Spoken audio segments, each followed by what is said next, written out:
рамото и кормилото ги набавуваме от фирмата Братско познати. Тези ми набавуваме количина, за да може да произведем 15 велосипеда. Прекалата, рамовите и кормилата ги използваме в складище на материали. Прекалата ги набавуваме по цена 250 денари по парче, рамовите по 450 денари по парче, кормилата 300 денари по парче. На ситените ставаме маржа от 10% за продажба и 5% за спецификация. Останалите маржи са 0. Прекалата ги водим с серийските броеви, едно парче не серийски броеви. Фирмата Победа в создачето презиме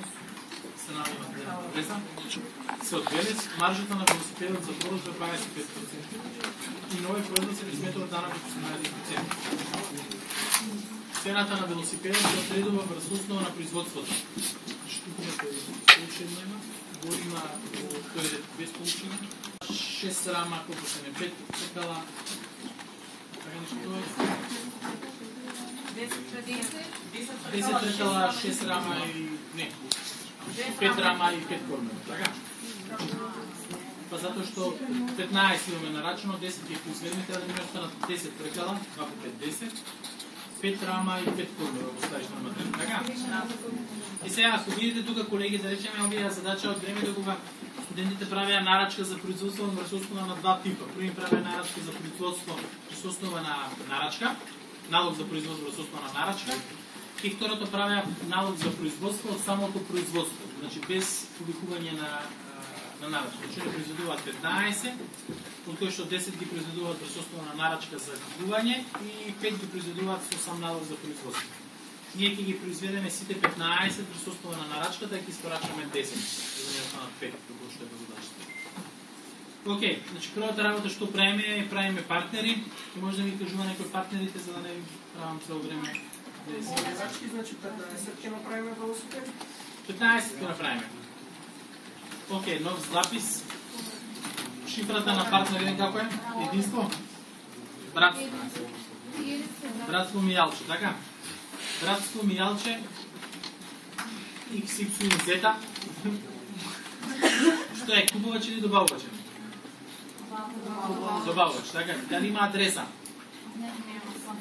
Само дека ја одбереш, така? Врз основа на ова добавувачот го зачуваме, така? Следниот чекор кој ни е? Имаме единство Мијалче? И тој ни е добавувач? И тој ни е одверес?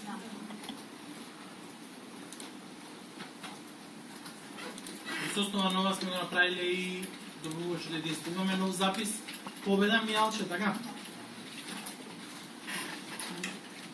Тој ни е купувач? За него документални податоци кои не са?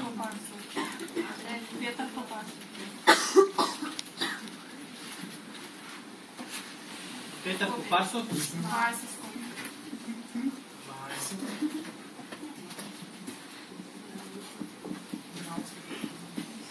20 от Скопие, така? Друг?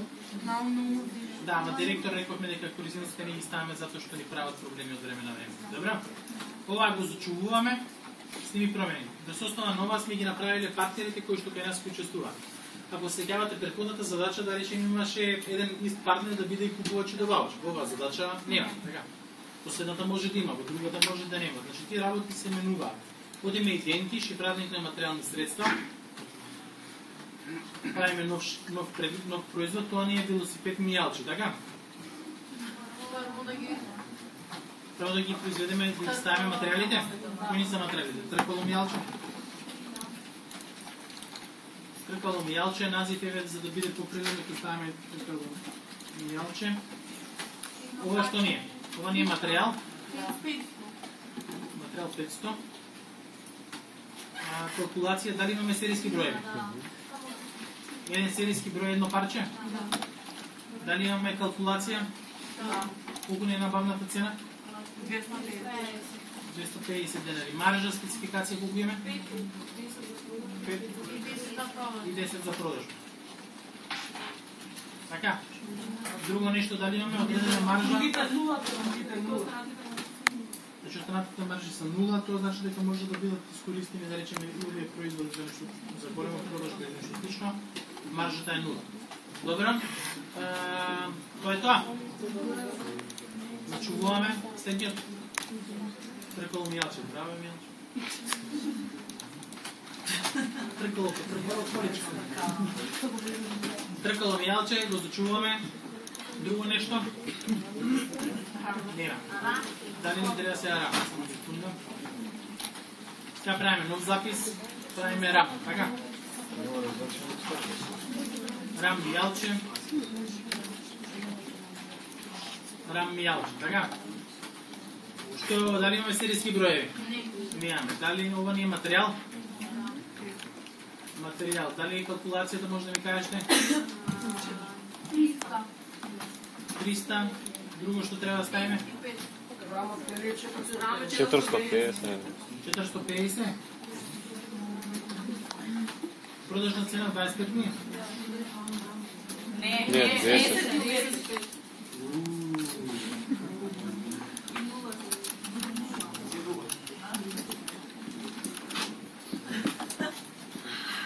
Добра, друго нешто дали треба да внесеме? Тоа е тоа.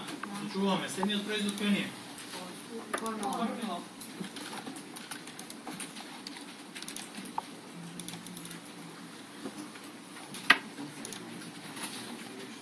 Ова дали има серијски броеви? Материјал го водиме повторно? Калкулација? 300.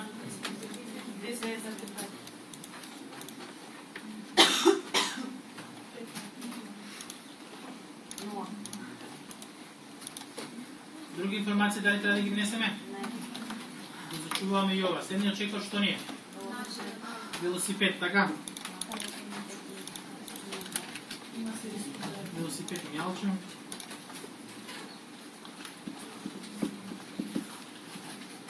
Дали имаме серијски броеви? 300. Калкулација. Цена 0, маржа колку не е? 25. Друго имаме нека маржа? Немаме. Одредена е маржа, ДДВ ни 18%, така? Каде пишува дека точно се води по серијски броеви? Да, кај го пишува тоа? Кај го пишува тоа? Не го пишува. Тогаш зашо ме лажи? Да. Пишува за тркала. Велосипед прави. Не пишува. Добра, може да продолжиме? Го зачуваме ова. Друго што ни остана? Спецификација. По спецификацијата што велиме? Дајме нов. Колку тркала влегува? Тркала едно мијалче, викаме 2 тркала. Да, 2 тркала, нема да гледаш ништо така. А застане позади него? Да. 2 тркала имате, ставаме парчиња, така? 2 парчиња, опа. Ајде, ги зачуваме 2 парчиња, така? Следно да просторно правиме нов запис, новиот запис што ни е? Рам?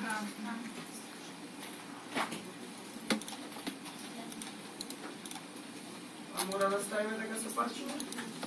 Па во основа не мора. Пошто од мене не ми направи проблем без парчиња. Да, и Нема ја да нешто. направи никогаш. Рам мијалче, 1. Еве пак парче. Това е парчето. Го зачуваме. Ставихме парчињата. Правиме следен чекор кој ни е? Кормило мијалче, колку парчиња? Значи, видите сега, во задачата, например, не ви е поставено сами вие да одлучувате колку треба кормила или колку си треба. Се пишува таму дека за еден велосипед ни треба 2, 3 и 1. Значи, задачите може да бидат различни, читате колку треба да ставите елементи во спецификацијата, добро? Значи, за така, за велосипедот беше 2, ставате 2. Така, ако пишува дека треба 6 да се направат, ставате 6. Океј? Присуствено на тоа ставаме парче.